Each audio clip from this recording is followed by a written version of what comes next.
Sa paglabas namin sa chapel ay kasama rin namin si Mellows, Santo Niño del Monte Carmelo. Mellows Goes World Tour, Charis. Yung mga school na yan, yung estudyante.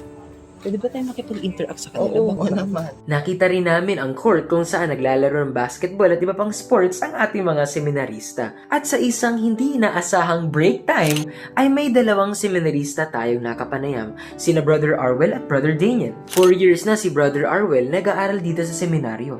Para mo naman i-compare yung kaiba ng school sa labas sa school sa loob. Siguro, syempre dito sa loob may formation.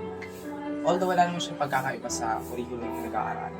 Pero kasi, mas focus kasi, di lang kasi yung academics yung pinapokos dito sa seminar. Meron kami 4 pillars. Una din yung academic, spiritual life, yung pastoral, and then yung community life namin bilang mga seminarista. Hindi na kami basta nag-aaral, nagdarasal din kami. Nakikipag-halibilo kami sa iba at at the same time, nagkakaroon kami ng interactions sa mga tao sa labas.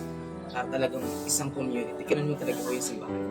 So, kailangan meron kang community life. Yung formation niya is araw-araw. Yes, sa bawat pagising, sa bawat pagkain, pagdarasal, pagsisimba, pag-aaral ay may formation na nangyayari.